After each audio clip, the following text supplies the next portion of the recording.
હવામાન ઉપર તો ગુજરાતમાં હાલ 3 સિસ્ટમ સક્રિય થવાને કારણે આગામી 48 કલાક ગુજરાત માટે ભારે વરસાદ પડી શકે છે।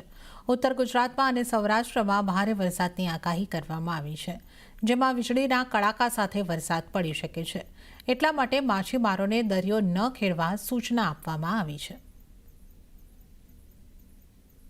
अगले 2 दिन गुजरात रीजन में हेवी रेनफॉल का वार्निंग है। आज heavy to very heavy rainfall warning है, ऑरेंज वार्निंग के साथ आइसोलेटेड प्लेसेस में वेरी हेवी रेनफॉल का वार्निंग है।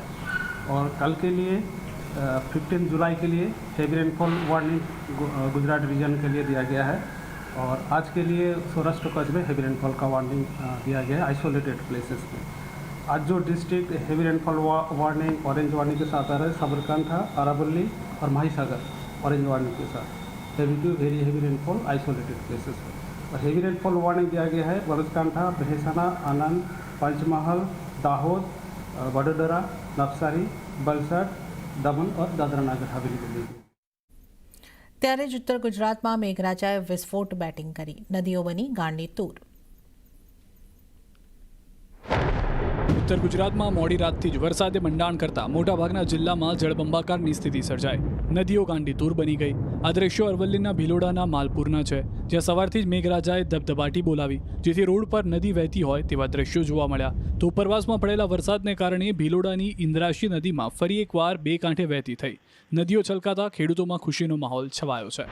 સાબરકાંઠા પંથકમાં પણ ભારે વરસાદ વરસ્યો। ખેડબ્રહ્મા, મેત્રાલ, રાધીવાડ, કંપર, વડાલી, ઈડર, વિજયનગર સહિતના ગામડાઓમાં મેઘરાજા મન મૂકીને વરસ્યા હતા, જેથી જ્યાં જુઓ ત્યાં જળબંબાકારની સ્થિતિ સર્જાઈ। લાંબા વિરામ બાદ અહીં મેઘરાજાએ સટાસટી બોલાવતા રસ્તો પાણીમાં ગરકાવ થઈ ગયો, ખેતરો જળમગ્ન થઈ ગયા અને નદીઓ પણ ગાંડીતુર બની।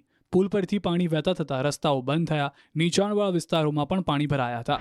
આ બાજુ દાહોદમાં પણ સવારથી મેઘરાજાએ જમાવટ કરી। જાલોદ, ગરબાડા, ધાનપુર, લીમડી, વરોડ, કાળી મહુડી, ખરસોડા, દીપાડા, ખેડા સહિતના વિસ્તારમાં વરસાદે રમઝટ બોલાવી। 1 થી લઈને 2 ઇંચ સુધી વરસાદ ખાબકી જતા રસ્તાઓ પાણી થઈ ગયા। ભારે વરસાદના પગલે જિલ્લાના કુલ 2 ડેમ ઓવરફ્લો થયા। પંચમહાલ જિલ્લાના ઘોગંબાના પૂર્વ વિસ્તારમાં પણ વરસાદે જમાવટ કરી। વહેલી સવારથી મેઘરાજાનું હળવા અને ભારે ઝાપટા સાથે આવન જાવન જોવા મળ્યું। વરસાદથી વાતાવરણમાં ઠંડક પ્રસરી। મહેસાણા પંથકમાં પણ મેઘો તૂટી પડ્યો હતો। સતલાસણામાં 4 ઇંચ વરસાદ ખાબકી જતા શહેરમાં જળબંબાકારની સ્થિતિ સર્જાઈ। રોડ પર નદી વહેતી જોવા મળી, પાણી એવા ભરાયા કે લોકોના ઘરમાં ઘૂસી ગયા। તો ખોડામલી, ખેરાલુ, વડનગરમાં પણ ધોધમાર વરસાદ વરસ્યો। ભારે વરસાદ વરસતા ખોડામલી ગામમાં ડુંગરાનું પાણી આવ્યું હતું। રાત્રે જ લોકોના ઘરમાં ઘૂસી જતા પાણી લોકો મુસીબતમાં મુકાઈ ગયા। લોકો ઘરમાંથી પાણી બહાર કાઢતા જોવા મળ્યા। તો બાબરા, ભાવનગર અને મહેસાણાના ડેમ ઓવરફ્લો।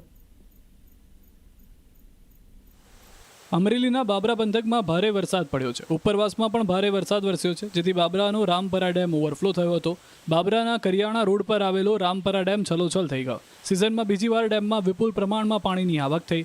ડેમ ઓવરફ્લો થતાં બાબરાના ખાખરિયા, દરેડ, જામબરવાડા સહિતના ગામની નદીમાં પાણીની આવક નોંધાઈ।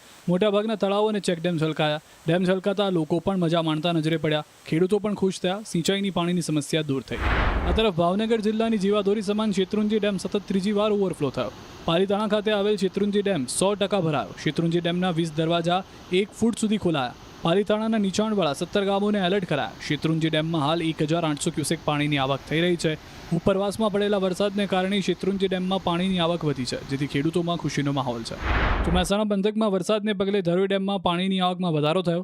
ઉપરવાસમાં ભારે વરસાદથી પાણીની આવક વધી। હાલમાં 25,278 ક્યુસેક પાણીની આવક થઈ છે, જેથી ધરોઈની જળસપાટી હાલમાં 613.44 પહોંચી ગઈ। પાણીનો જથ્થો 69.18% નોંધાયો છે।